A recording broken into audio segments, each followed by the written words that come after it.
제가 몇 주에 걸쳐서 계속적으로 교회는 무엇인가, 교회란 무엇인가라는 제목으로 말씀을 전하고 있는데요. 이게 우리하고도 연결됩니다. 왜냐하면은 이게 교회 이야기만 하는 게 아니라 우리가 교회거든요. 우리가 교회. 교회는 그리스도를 믿는 사람들의 모임, 우리 자체가 교회이기 때문에요.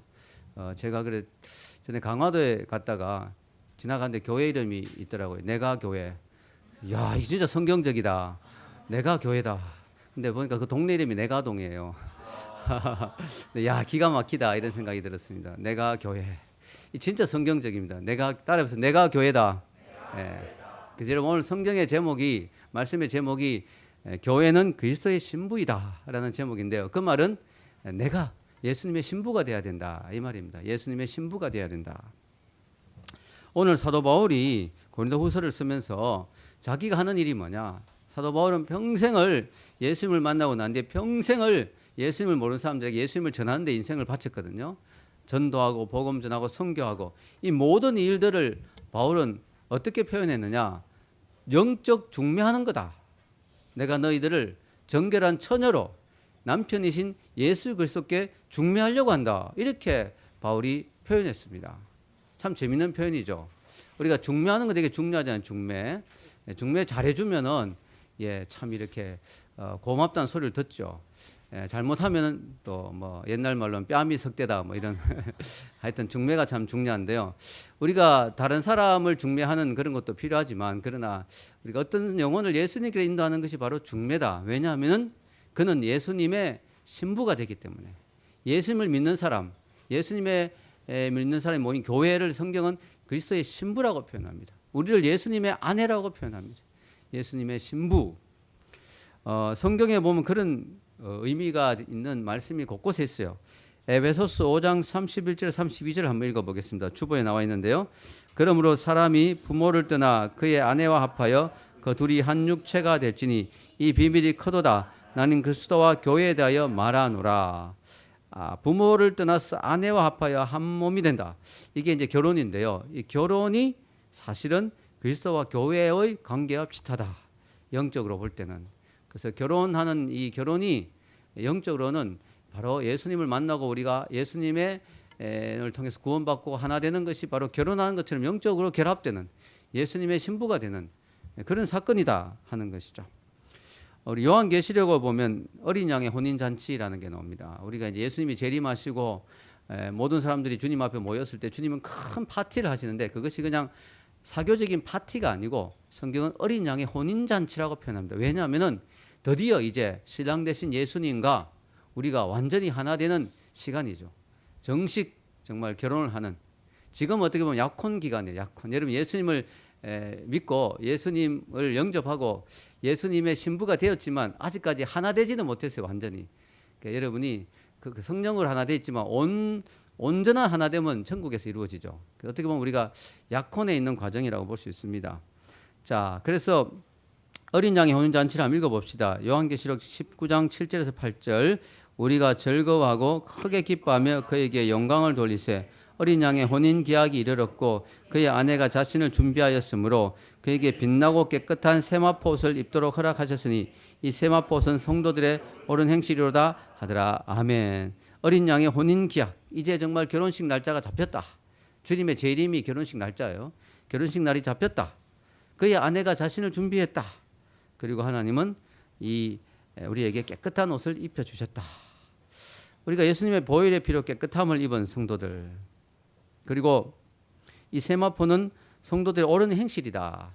성경에는 예수님의 피로 우리가 의로워지고 깨끗한 옷을 입는다는 표현도 있고 또 우리의 의로운 행실도 또 이야기를 합니다. 그래서 우리가 예수님에 의해서 깨끗함을 받고 우리 자신을 정결하게 준비해서 주님 앞에 마치 하얀 면사포를 쓴 신부가 신랑을 만나듯이 그런 혼인의 시간이 다가오고 있다.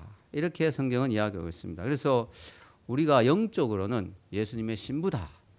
이게 참 받아들이기가 좀 쉽지가 않죠. 이 신랑하고 신부 이 관계, 이게 영적이니까 우리가 영적으로 이해를 해야 됩니다. 세상적으로 이해하면 안 되죠. 왜냐하면은 예수님의 신부라면 자매들은 되게 은혜가 되는데 형제들은 별로 은혜가 안 돼요. 난 남자인데 뭘 신부냐? 이건 사랑하는 대상이다. 이런 개념입니다. 사랑하는 대상. 예수님의 정말 사랑하는 대상. 정말 예수님과 하나 되는 그런 관계에 있는 사랑의 대상, 사랑의 짝, 예수님 우리 영혼의 애인, 이런 의미죠. 그래서 우리가 예수님의 신부인데요. 자, 그럼 우리가 예수님의 좋은 신부가 되기 위해서는 어떻게 해야 될까? 이걸 우리가 오늘 한 4가지 정도로 생각해 보기를 원합니다. 우리가 어차피 예수님을 믿고 예수님의 신부가 되었는데 이제 혼인잔치, 어린 양의 혼인잔치 앞에서 예수님 앞에서 우리가 정말 인정받는 정말 아름다운 신부가 되기 위해서는 우리가 어떻게 해야 될까? 첫째는 신부는 신랑을 맞이할 준비를 해야 된다. 준비되는 신부가 아름답죠. 신부가 말이죠. 결혼식장에 헐레벌떡 뛰어오고 뭐 이러면 안 되잖아요. 여러분 결혼식장에 갈 때 다 준비해가 가잖아요. 신부가 미리 가서 몇 시간 전에 가서 말이죠. 하얀 드레스를 막 입고 그죠. 화장을 하고 또 뭐죠. 머리에 막 이렇게 뭐죠. 면사포도 쓰고 또 머리에 막 이거 뭐죠. 뭐라 합니까 그거를 여자가 아니라서 제가 잘 모르겠네요.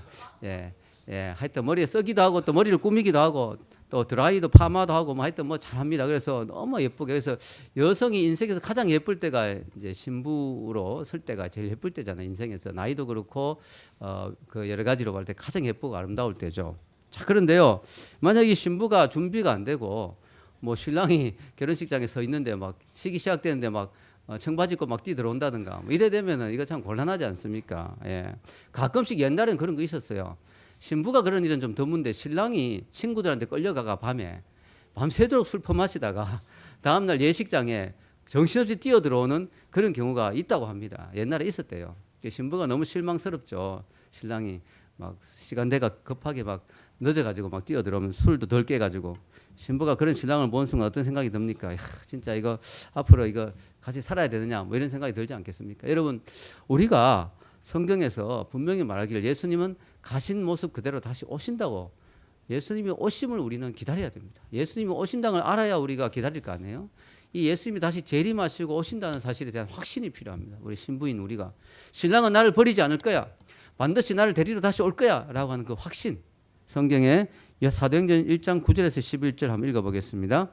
이 말씀을 마치시고 그들이 보는데 올려져 가시니 구름이 그를 가리어 보이지 않게 하더라. 올라가실 때 제자들이 자세히 하늘을 쳐다보고 있는데 흰옷 입은 2사람이 그들 곁에 서서 이르되 갈릴리 사람들아 어찌하여 서서 하늘을 쳐다보느냐 너희 가운데서 하늘로 올려지신 이 예수는 가심을 본 그대로 오시리라 하였느니라. 아멘.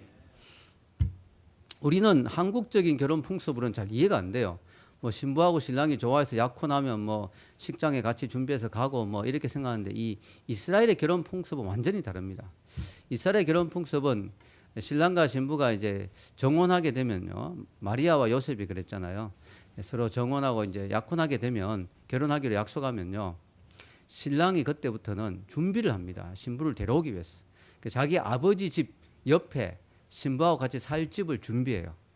예수님이 내 아버지 집에 가서 내가 준비한다 그랬잖아요. 준비하는 거예요. 준비하고 때가 되면 이제 신부를 데리러 오는데 그 결혼식이 주로 밤에 이루어집니다. 밤에. 우리는 보통 뭐 결혼식이 뭐 11시, 12시, 뭐 1시 이렇게 되는데 밤에 이루어지고요. 신랑이 오기 위해서 신부는 기다려야 돼요. 그때 이제 신부하고 덜러리, 신부 덜러리들이 같이 기다리는데 그게 이제 성경에 나오는 열처녀 비유가 나오잖아요. 같이 기다리는 거예요. 근데 중요한 거는 신랑이 바로 오면 좋겠는데 어떨 땐 좀 늦어질 때가 있어요. 왜냐하면 신랑이 여러 가지 준비가 늦어진다든가 아니면 이제 그 결혼 지참금 때문에 또 신부 측에 장인 장모하고 또 이야기가 좀 길어진다든가 여러 가지 그런 것 때문에 늦어지는 경우가 있거든요. 늦다고 신부가 뭐 화장 지워버리고 그냥 뭐 쓰러져 자버리면 안 된다는 거죠. 그냥 준비하고 기다려야 된다. 언제든지 갈 수 있는 신랑이 오면 바로 따라 나갈 수 있는 준비가 돼야 된다. 뭐 잠깐 좋을 수는 있겠죠. 피곤하다. 그러나 신랑이 오면 바로 따라 나갈 준비가 돼야 된다. 예수님은 내가 진실로 속결이라 약속했습니다. 그러면서 우리가 있을 곳을 준비하겠다고. 그래서 신랑이 아버지 집 근처에 신부를 데리고 같이 살 집을 준비하듯이 예수님도 집을 준비한다고 말씀하셨어요. 천국 올라가기 전에. 요한복음 14장 1절에서 3절 한번 읽겠습니다. 너희는 마음에 근심하지 말라. 하나님을 믿으니 또 나를 믿으라. 내 아버지 집에 거할 곳이 많도다. 그렇지 않으면 너희에게 일러서리라. 내가 너희를 위하여 거처를 예비하러 가노니 가서 너희를 위하여 거처를 예비하면 내가 다시 와서 너희를 내게로 영접하여 나 있는 곳에 너희도 있게 하리라. 아멘. 이게 이제 이스라엘의 결혼 풍습하고 딱 맞아 떨어지는 거죠. 신랑이 거처를 마련하듯이 예수님이 지금 계속 준비하고 계세요. 천국에 우리가 예수님과 함께 살 집을 준비하고 계십니다. 이미 뭐 2000년 동안 준비하셨으니까 상당히 많이 준비하셨겠죠. 또 예수님 전공이 목수잖아요. 예, 집 만든 데는 또 잘하시잖아요. 잘 준비해 놓으셨을 겁니다. 지금 거의 준비가 이제 끝났을 거예요. 이제 곧 데리러 오실 거예요. 그래서 우리는 예수님의 신부기 때문에 예수님을 기다리는 마음이 있어야 돼요. 즉 종말론적인 소망, 종말론적인 기대감이 반드시 우리 그리스도인에게 있어야 됩니다. 예수님이 아예 안 올 것 같이 생각하고 흥청망청 놀면 안 됩니다. 예수님 오늘 밤이라도 오실 수 있다. 누가 알겠습니까? 오늘 밤이라도 오실 수 있다. 그런 마음으로 언제나 우리는 긴장하면서 어느 정도 긴장을 하면서 살아야 돼요. 성경에도 자주 이야기하죠. 깨어 있으라. 언제 인자가 올지 알 수 없다. 깨어 있으라. 자꾸 이야기하잖아요. 이게 신부의 자세예요. 신부는 신랑을 기다려야 되잖아요. 신랑을 사모해야 되죠. 신랑을 만나기를 손꼽아 기다려야 되죠. 그게 신부의 자세 아니겠습니까? 여러분이 그리스도의 신부라면 신랑이신 예수님을 만날 날을 학수고대하고 사모하고 기다려야 됩니다. 두 번째는요. 신부는 자신을 정결하게 해야 한다. 신부가 신랑을 만났을 때 부끄럽지 않기 위해서는 자기를 정결하게 준비시켜야 되겠죠. 오늘 바울은 분명히 이야기하죠. 우리 각 사람을 정결한 처녀로 그리스도에게 중매하는 것이 자기가 하는 일이다. 그 마음이 너무 지나치다 보니까 자기가 막 남들 보기에는 어리석어 보이는 모습도 하지만 그 나의 어리석음을 용납하라. 전도에 미련한 것. 전도할 때 막 너무 많이 강조하고 이게 어리석어 보일 수도 있지만 그러나 이게 내 열심을 너희들이 좀 이해해라. 나는 너희들을 예수님의 신부로 정결한 신부로 세우고 싶다. 우리가 신부라고 하면 떠오르는 이미지가 깨끗하고 순결한 거죠. 깨끗하고 순결한 거. 백합 같은 거. 깨끗하고 순결. 하얗고 신부의 그 옷이나 면사포나 이런 것들이 하얀 드레스가 상징하는 것 자체가 신부가 정결하다. 신랑 앞에서 정결한 신부다 하는 것이죠. 성경에 보면요. 교회가 예수님의 신부다. 교회가 예수님 앞에 정결한 신부다라고 이야기하는데 성경에는요. 대조적으로 신부와 정반대되는 정결하고 깨끗한 신부와 정반대되는 여자가 나와요. 그 여자가 어떤 여자냐? 요한계시록 17장 1절에 보면 읽어보겠습니다. 또 7 대접을 가진 7 천사 중 하나가 와서 내게 말하여 이르되 이리로 오라. 많은 무리에 앉은 큰 엄녀가 받을 심판을 내게 보이리라. 이렇게 이야기합니다. 성경은 엄녀를 이야기합니다. 이 타락한 여인, 정결하지 않은 여인, 어떤 하나님을 배신한 여인, 이 엄녀, 이 신부와 대조적인 여자죠. 그래서 이게 잘 생각해야 되는 게 이 교회가 아주 정말 고귀하고 거룩하면 하나님 보시기에 너무 아름다운 신부, 깨끗한 신부가 될 수도 있지만 이 타락하면은 엄녀가 될 수 있는 하나님 앞에서 정말 부끄러운 모습의 교회가 될 수 있다는 사실 우리가 생각해야 됩니다. 그래서 역사상 타락한 교회들이 많았어요. 그리고 타락한 그리스도인들이 많았어요. 백합은 너무나 순결하고 향기가 그렇게 아름답다. 그런데 썩어버리면 백합만큼 지독한 향기를 풍기는 꽃이 없답니다. 이게 참 신기하죠. 이게 사람이 타락하면 뭐 보통 사람들이 타락하면 안 좋잖아요. 근데 종교적인 타락만큼 끔찍한 타락이 없어요. 이단들 보십시오. 이단들은요 정말 끔찍합니다. 그래서 우리 이 타락 중에 종교적인 타락만큼 이 무서운 게 없습니다. 정말 무서운 그 이단들은 다 그리고 안 좋은 사상들은 다 기독교에서 나왔어요. 뭐 마르크스도 기독교 배경을 가지고 있고, 북한의 김정일, 뭐 김일성, 뭐 이런 전부 배경도 기독교 배경이 있거든요. 그 어머니가 강반석, 반석이라면 성경에 그런 이름을 딴 그 정도의. 그런데 이게 타락하게 되면 엄청난. 그래서 이런 것들이 우리가 예수님의 신부인데요. 우리 신부인 예수님 신부인 우리가 세상과 짝하고 타락하게 되면 우리가 더더욱 우리가 하나님 보기에 정말 추한 모습이 될 수 있다. 그래서 우리가 성경은 야고보서 4장 4절에 분명히 말씀하고 있잖아요. 읽겠습니다. 가늠한 여인들아 세상과 벗된 것이 하나님과 원수됨을 알지 못하느냐.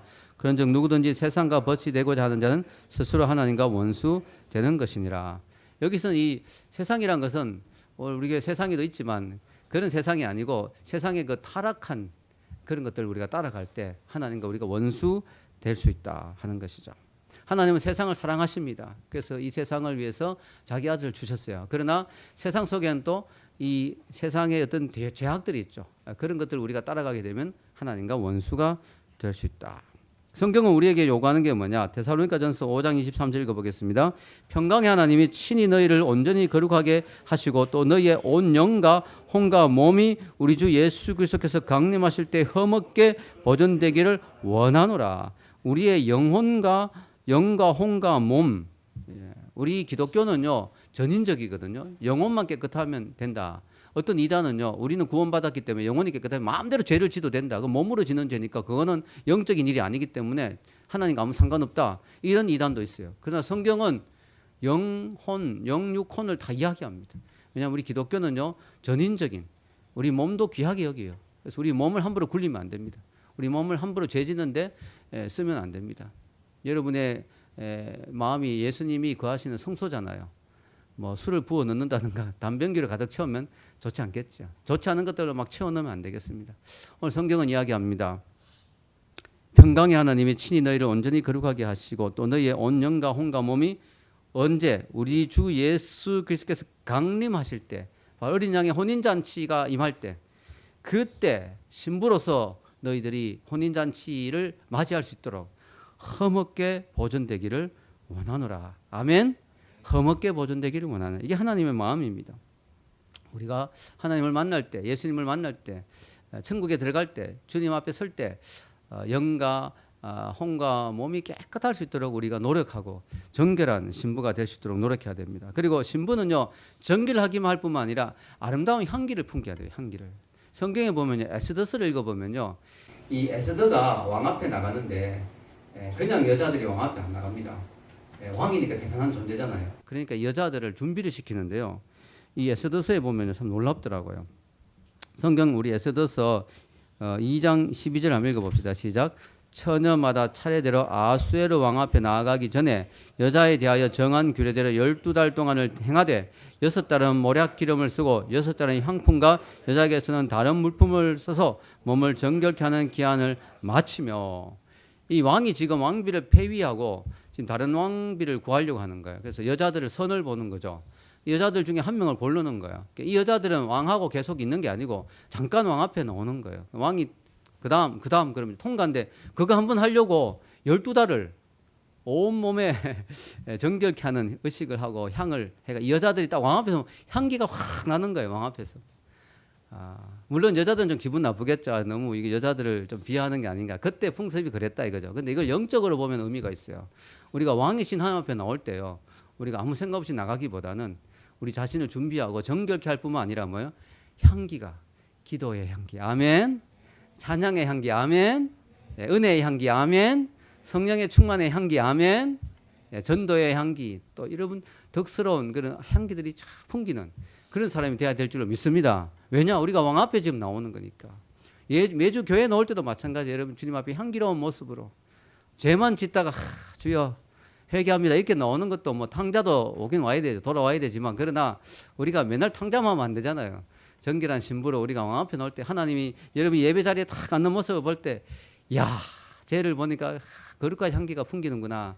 야 아름답다. 너무 향기롭다. 너무 사랑스럽다. 이런 모습이 돼야 되지 않겠는가. 아멘. 우리가 그렇게 돼야 될 것 같습니다. 특히 우리가 주님의 재림 때 언젠가 주님 앞에 어린 양의 혼인잔치에 신부로 들어갈 때 신부가 들어오는데 고귀하고 정결하고 아름다울 뿐만 아니라 아름다운 향까지 확 풍길 때 너무너무 감동되겠죠. 여러분 결혼식장에 신부가 하얀 면사포를 쓰고 들어오는데 악취가 난다. 그러면 이거 정말 좀 괴롭지 않겠습니까? 우리가 주님 앞에서 아름답고 향기 나는 신부가 돼야 될 줄로 믿습니다. 그래서 여러분 계속 자기를 돌아보십시오. 여러분의 영혼을 내가 영적 단장을 하고 있는가? 내가 왕 앞에 주님 앞에 늘 서는데 날마다의 삶이 주님 앞에 서는 삶이잖아요. 날마다 내가 영적으로 향기로운가? 아름다운가 하는 것들을 살펴봐야 될 줄 믿습니다. 세 번째는요. 신부는 신랑을 사랑해야 한다. 사랑하지 않는 결혼도 있을 수 있잖아요. 예. 우리가 그 하얀 뭐죠? 그 세시봉 노래 중에 그런 거 있잖아요. 왜 뭐 이제 밤이 깊어 뭐 고요한 창문을 두드리는 소리 하면서 그죠? 예, 사랑하지 않는 사람에게로 뭐 간다 뭐 이런 거 어쩔 수 없이 그런 경우도 있을 수 있겠죠. 그러나 그건 참 바람직하지 못하죠. 우리가 신부이면 신랑을 사랑해야 된다. 그게 가장 중요하죠. 사실 여러분 결혼식이 화려한 것도 중요하지만 사실 신랑과 신부가 진심으로 사랑하는 것이 더 중요하죠. 그것이 정말 더 중요합니다. 여러분 신부가 이 세상에서 가장 사랑하는 대상은 무엇이어야 될까요? 신랑이어야 됩니다. 신랑. 신부가 가장 사랑하는 대상이 신랑이 준 명품 백이다. 이러면 안 되겠죠. 신부가 가장 좋아하는 대상이 신랑이 사준 자가용이다. 그러면 안 되겠죠. 신부가 가장 사랑하는 대상은 신랑이어야 된다. 신랑. 여러분 우리가 보면 신랑과 신부가 여러 가지 뭐 어려움이 있더라도 사랑한다면 우리가 그 결혼을 지킬 수가 있어요. 여러분 우리가 신부에게 물어볼 때 이 세상에서 가장 사랑하는 게 뭐냐고 물어볼 때 신랑입니다라고 말해야 되듯이 우리에게 누군가가 물어볼 때 당신은 이 세상에서 가장 사랑하는 게 뭡니까? 라고 할 때 주님입니다. 아멘. 난 예수님을 가장 사랑합니다. 라고 말할 수 있는 우리가 돼야 된다는 거죠. 우리가 그 하나님보다 더 사랑하는 것을 우상이라고 합니다. 성경 우상. 예수님의 신부인 우리는 예수님보다 더 사랑하는 것이 있어서는 안 되겠죠.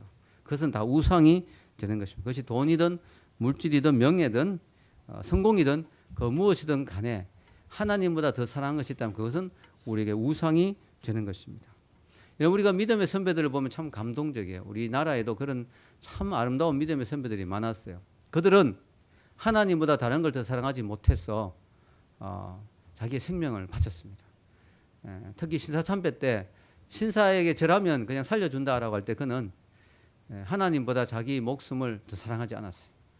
만약에 하나님보다 자기 목숨이 더 귀하다고 생각했다면 그들은 신사참배에서 생명을 보존했겠죠. 그러나 그들은 하나님보다 자기 생명을 덜 사랑했기 때문에 신랑이신 예수님을 더 사랑했기 때문에 그는 생명까지 내놓았습니다. 우리 잘 아는 주기철 목사님이 감옥에서 옥고를 치르면서 온갖 고문을 다 당했습니다.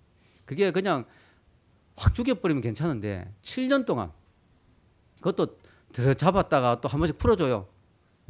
왜냐하면은 집에 가면 또 따뜻한 집에 누워 있으면 이게 더 막 이게 괴롭잖아요. 오랜만에 또 따뜻한 데 갔다가 또 감옥에 들어가면 더 견디기 힘들잖아요. 한 번씩 풀어주고 하면서 이 7년 동안 괴롭히는데요. 손톱 발톱 나중에 다 뽑고 그죠? 너무너무 고통을 받았습니다. 근데 주기철 목사님 돌아가시기 마지막 그 나왔었을 때 설교를 할 기회가 있었어요. 그때 주기철 목사님 설교 도중에 이런 이야기를 했습니다. 못합니다. 그리스도의 신부는 다른 신에게 정절을 잃어버리지 못합니다. 이 몸이 어려서 예수 안에서 자랐고 예수께 헌신하기로 10번 100번 맹세했습니다. 예수의 이름으로 밥을 얻어먹고 영광을 받다가 하나님의 계명이 깨어지고 예수의 이름이 땅에 떨어지게 되는 오늘 이 몸이 어찌 구구도생 피할 길을 찾으리요. 아, 내 주 예수의 이름이 땅에 떨어지는구나. 평양아 평양아 예의 동방의 내 예루살렘아 영광이 내게서 떠나는도다. 모란봉아 통곡하라. 대동강아 천백세에 흘러가며 나와 함께 울자. 드리리라 드리리라 이 목숨이 남아 주님께 드리리라. 칼날이 나를 기다리느냐 나는 저 칼날을 향하여 나가리라. 누가 우리를 그리스도의 사랑에서 끊으리요. 환난이나 공고나 핍박이나 기근이나 적신이나 위험이나 칼이라. 이것이 우리 주기철 목사님의 너무나 아름답고 감동적인 설교의 한 내용이었습니다. 여러분 우리가 신부는 신랑을 오로지 사랑해야 됩니다. 우리는 예수님을 전심으로 사랑해야 됩니다. 그리고요 신랑을 사랑하고 또 신부를 사랑하게 되면 서로 대화를 많이 하게 되죠. 대화가 적어지면 사랑이 식잖아요. 우리가 주님을 사랑한다면 주님과 자꾸 대화해야 돼요. 늘 기도하고 주님과 대화하고 주님과 이야기하고 주님과 동행해야 될 줄 믿습니다. 신랑과 신부가 가까이 하듯이 늘 대화하듯이 우리가 주님과 늘 교제하는 우리가 되어야 될 줄 믿습니다. 마지막 네 번째로 신부는 신랑에게 진심으로 헌신해야 한다. 여러분 신부가 결혼했는데 그때부터는 자기의 삶이 아니에요. 우리라는 말이나 우리라는 개념이 필요합니다. 여러분 결혼해서 계속 있죠. 자기 나 이렇게 하면은 그 결혼이 힘들어집니다. 결혼해서는 그때부터 우리라는 우리 집, 우리 가정, 우리 아이들, 우리 집 재산, 우리라는 개념을 우리 시간 어떻게 잘 활용할까? 우리라는 개념을 가져야 돼요. 자꾸 나를 강조하게 되면 어려움이 많습니다. 하나님이 우리를 구하실 때는 파트타임 애인을 구하신 게 아니에요. 파트타임으로 한 번씩 나오고 만날 대상을 구한 게 아니에요. 하나님은 우리를 신부라고 부르신 거는 전적으로 헌신하는 온종일 함께하는 그런 대상으로 전적으로 모든 것을 함께하는 그런 대상으로 우리를 부르신 거예요. 아멘. 여러분을 그냥 파트타임 애인으로 부르신 게 아니에요. 하나님은 우리를 전적으로 신부와 신랑은 온전히 하나 되고 같이 가는 거잖아요. 그렇게 우리를 부르셨어요.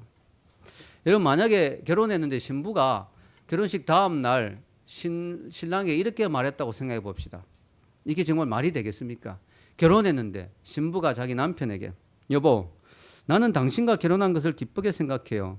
우리는 서로에게 속했고 나는 당신 아내로 행세할 거예요. 그러나 나는 정말 내가 살던 그 아파트로 돌아가고 싶어요. 우리가 결혼했으니까 나는 당신을 일주일에 한 번씩 볼 거예요. 그러나 당신과 함께 한 집에서 사는 것은 안 돼요. 나는 이전에 살던 생활 방식을 그대로 지킬 거고 친구들도 그대로 만나고 오락도 내가 즐기던 오락을 그대로 즐길 거예요. 물론 나는 당신을 사랑해요. 그러니까 당신을 나의 남편으로 맞이했죠. 그러나 당신은 나의 사생활에 대해서 이래라 저래라 하는 것을 용납할 수 없어요. 나는 내 마음대로 할 거예요. 물론 내가 병이 들거나 돈이 필요할 때는 즉시 당신에게 전화를 할 거예요. 아무튼 당신은 나의 남편이니까요. 나를 사랑해 주어서 고마워요. 나의 남편이 되어 주어서 감사해요. 그러나 내 인생에서는 손을 떼세요. 이렇게 말한다면 이게 진정한 부부가 될 수 없겠죠. 결혼하게 되면요, 공유해야 될 부분이 많습니다. 물론 인간이니까 자기의 프라이빗 라이프가 어느 부분은 있지만 그러나 많은 부분에서는 공유를 같이 해야 되죠. 우리가 신앙도 이런 식으로 생각하는 사람들이 많습니다. 저는 예수님을 저의 구세주로 영접했습니다. 저를 구원해 주셔서 감사합니다. 그렇지만 이제 저를 혼자 버려두시기 바랍니다. 저는 저의 옛 친구들과 저의 옛 생활 방식으로 다시 돌아가겠습니다. 그리고 제가 옛날에 즐기던 것들도 다시 즐기고요. 물론 제가 일주일에 한 번씩은 주님을 찾아뵙겠습니다. 어쨌든 당신은 저의 구세주니까요. 그러나 제가 주님을 위해서 산다는 것은 도저히 있을 수 없는 일입니다. 그것은 너무 지나친 요구라고 생각합니다. 물론 제가 필요하면 언제든지 주님께 도움을 요청하겠습니다. 그러나 그 이상은 곤란합니다. 이렇게 나온다면 문제가 있겠죠.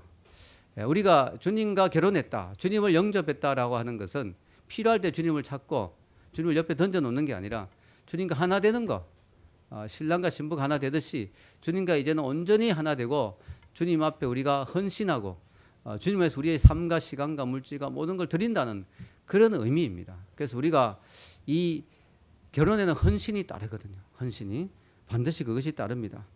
아니, 너무 심한 거 아닙니까? 우리가 예수님을 믿고 구원받으면 좋긴 한데 뭐 이런 너무 지나친 요구를, 헌신을 요구하면 너무 부담스러운 거 아닙니까? 이런 부담스러워요? 부담스럽죠. 그러나 주님이 우리에게 해준 걸 생각해 보십시오. 여러분, 아담이 자기 아내를 얻기 위해서 어떤 희생을 치렀는지 알아요? 옆구리를 갈랐어요. 그리고 옆구리를 갈라서 갈빗대를 빼서 자기 아내를 만들었어요. 시시한 희생을 한 게 아니에요. 아내를 얻기 위해서. 여러분, 남자들이 아내를 얻기 위해서 희생을 많이 하잖아요. 여러분, 아담이 자기 아내를 얻기 위해서 많은 희생을 했어요. 시시하게 얻은 게 아니에요. 마찬가지입니다. 주님이 우리를 신부로 사기 위해서 주님의 핏값을 치렀어요. 옆구리에 창을 받고 아담처럼 옆구리를 갈라가지고, 옆구리만 갈랐으니까 손과 발에 못도 다 박히고 온몸에 피가 다 빠지고 죽음을 맛보고 부활하셨지만 어쨌든 주님은 자기 신부를 얻기 위해서 생명을 바쳤어요. 자, 주님이 여러분을 신부로 얻기 위해서 그 정도 헌신했다면 우리 또한 주님을 신랑으로 맞이했는 우리가 주님처럼 헌신해야 되지 않겠느냐. 뭐 우리가 부족해서 생명까지 못 바치더라도 주님이 요구하시는 우리 삶을 드리는 모습이 있어야 되지 않겠는가. 아멘. 그런 헌신이 있어야 되지 않겠습니까? 우리가 예수님의 신부니까. 주님은요, 헌신되지 않은 100사람보다 제대로 헌신한 한 사람을 통해서 일하십니다. 여러분, 그걸 알아야 됩니다. 여러분, 제대로 헌신한 한 사람이 중요한 거예요.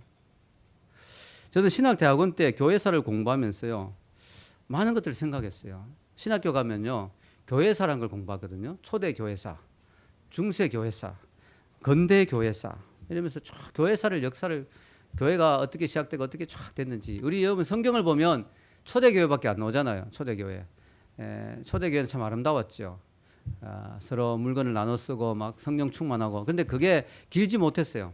그 이후부터 핍박도 많았고, 그 다음에 이제 교회가 국교화되면서 로마 시대를 거치면서 막 타락하고요.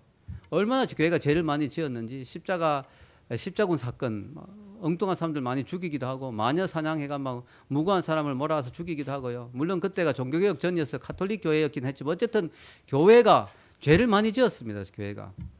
지금도 교회들이 타락한 교회들이 많잖아요. 또 하나님 보시기에 부끄러운 교회들도 많잖아요. 음력까지는 아닐지라도 교회가 정말 하나님 보시기에 안 좋은 모습들도 참 많잖아요. 자, 그런데요, 제가 이 교회사를 공부하면서요, 두 가지를 중요한 걸 깨닫게 됐어요. 하나는 뭐냐면은, 야, 정말 교회가 실수를 많이 했구나. 진짜 세상 사람들 욕해도 우리가 참 부끄럽고 할 말이 없을 정도로 교회가 부끄러운 모습이 너무 많았다. 예수님의 신부인 교회가 어떻게 이렇게 엄녀를 닮을 정도로 타락한 모습이 있었는가. 너무 부끄럽다. 이런 생각이 들었어요. 근데 동시에 교회사를 다 공부하고 난 뒤에 제가 들었던 또 동시에 중요한 생각은 뭐냐면, 그럼에도 불구하고 하나님은 절대로 교회를 포기하지 않는다. 아멘. 이런 교회는 망하려면 벌써 망했어야 될 거 아니에요. 교회는 타락하면 벌써 없어져야 될 거예요. 그런데 지금도 교회는 전 세계에 얼마나 많아요. 지금도 교회들이 계속 개척하고 세워지고 또 교회 안에 하나님의 역사들이 지금도 일어나거든요. 교회가 타락하는 만큼 하나님은 더 많이 관심을 가지시고 더 많이 돌보시고 더 많이 아파하시고 더 많이 은혜를 부어주시고 더 많이 회복시키시는 그 하나님을 우리는 볼 수가 있습니다. 아멘. 우리가 그걸 볼 수가 있어요. 그래서 야, 너무 놀랍다. 그 중요한 두 가지를 깨달았어요. 교회는 하나님의 예수님의 신부인데 신부로서는 너무 부끄럽다. 너무 안 좋은 모습이 많았다. 참 감히 이 위대한 예수님의 신부라고 하기엔 너무너무 교회가 정말 부끄럽다. 이 대단한 예수님의 신부라 하기엔 정말 부끄러운 모습이 많다. 그러나 그럼에도 불구하고 신랑이신 예수님이 교회를 포기하지 않기 때문에 교회는 소망이 있다. 아멘. 지금까지 소망이 있었고 앞으로도 소망이 있다. 왜냐? 신랑이신 예수님이 그 교회를 포기하지 않기 때문에. 왜 포기하지 않습니까? 자기 신부니까. 포기할 수가 없잖아요. 자기 신부도 어떻게 포기할 수가 있겠습니까? 여러분, 성경에 나오죠. 에베소서 5장 25절에서 27절 같이 한번 읽어볼까요? 남편들아, 아내 사랑하기를 그리스도께서 교회를 사랑하시고 그 교회를 위하여 자신을 주신 같이 하라. 이는 곧 물로 씻어 말씀으로 깨끗하게 하사 거룩하게 하시고 자기 앞에 영광스러운 교회로 세우사 티나 주름 잡힌 것이나 이런 것들이 없이 거룩하고 흠이 없게 하려 하심이라. 아멘. 자, 저는 이 말씀이 너무 좋아요. 남편들아, 아내를 사랑하는데 어느 정도 사랑해야 되느냐? 그리스도가 교회를 사랑하듯이 사랑하라. 그럼 그리스도가 교회를 어떻게 사랑했느냐? 교회가 흠이 많고 주름이 많고 티가 많고 너무너무 부끄럽고 좋지 않은 모습이 많았지만 우리 주님이 기어코 씻으시고 말씀으로 다듬으시고 거룩하게 하셔서 흠도 없고 점도 없고 티가 없는 영광스러운 교회로 세우신다. 아멘. 천국에 들어갈 때 우리 교회 우리가 다 모이거든요. 민사람들이. 그게 마지막 보이지 않는 교회 인비지블 철치거든요. 마지막엔 그때 교파도 없고 교단도 없고 인종차별도 없고 하나 되는 주님 앞에서 완전히 한 교회가 되는 거예요. 그때 그 교회는 너무나 영광스러울 거예요. 아멘. 그 마지막을 향해서 주님은 이 교회들을 지금도 주님의 가장 큰 사랑의 대상이지만 가장 골칫덩어리예요. 교회들이. 주님은 교회 때문에 맨날 욕먹고 그죠? 주님 왜 욕먹어요? 교회 때문에 욕먹다니까? 안 믿는 사람 때문에 욕먹는 게 아니고 교회 때문에 욕먹고 교인들 때문에 욕먹어요. 우리 주님이 억울하게. 그렇게 골칫덩어리예요. 그렇지만 주님은 그 교회를 끝까지 포기하지 않고 품으시면서 다듬으시고 씻으시고 거룩하게 하시고 은혜 주시고 회복시키시면서 티도 없고 흠도 없는 완전한 영광스러운 교회로 세우시는 거예요. 그게 주님의 영광이라는 거죠. 그게 교회의 영광이죠. 교회는 교회 자체로는 소망이 없습니다. 왜냐하면 인간들의 모임이고 인간들은 다 죄인이에요. 인간들은 정말 한심해요. 그래서 교회도 아무리 교회라 그래도 다 인간들이기 때문에 그 자체는 소망이 없어요. 그러나 교회가 소망이 있는 이유는 그 교회 주인이 누구시라고요? 예수님. 아멘. 내 교회. 주님의 교회이기 때문에 그 소망이 있는 거예요. 왜냐? 그 교회를 찾고 계시는 분이 계시단 말이에요. 그 교회 주인이신 분이 예수님이란 말이죠. 그래서 교회는 소망이 있는 거예요. 아멘. 마찬가지입니다. 여러분이 결혼했을 때 여러분의 신부 마음에 안 들어도 소망이 있어요. 아멘. 왜냐? 주님의 사랑으로 사랑하면 반드시 그는 아름다운 신부로 영광스러운 신부로 결국은 세우지. 왜냐하면 사랑 앞에 변화되지 않을 사람은 없거든요.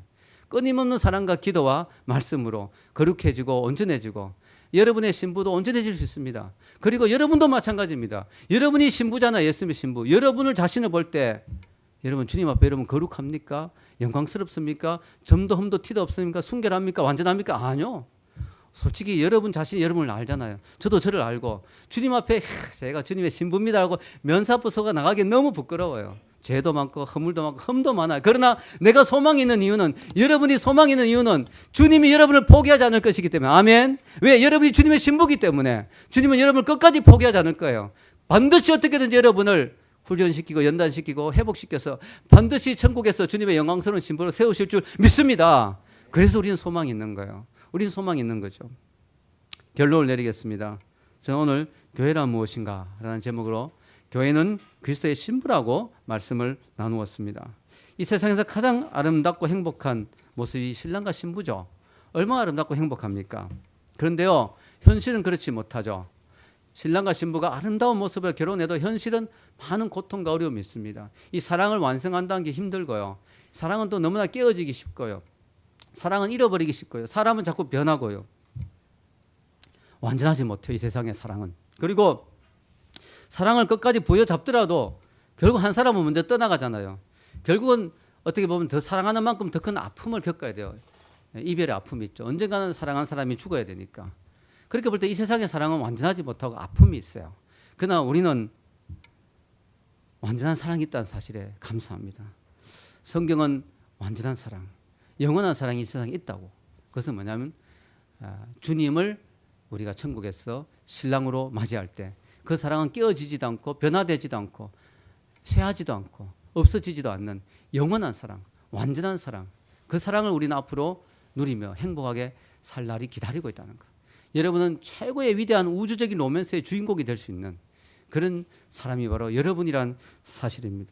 이 십자가에 죽으신 예수님, 그 어떤 연인도 흉내낼 수 없는 위대하고 완전한 사랑하신 그 예수님이 그 사랑의 수준까지 우리를 끌어올리시고 결국 우리를 만들어 가시고 천국에서 우리는 주님과 함께 영원한 행복을 누릴 것입니다. 이 땅의 인간의 사랑은 그 사랑을 반영하는 것이고 그 사랑을 흉내내는 것이지만 완전하지 못하죠. 그러나 주님 안에서 우리는 영원한 사랑이 기다리고 있다는 사실에 여러분의 인생에 소망을 두고 예수님의 신부로 준비된 여러분이 되시기를 주의 이름으로 축원합니다. 우리 같이 한번 기도하겠습니다.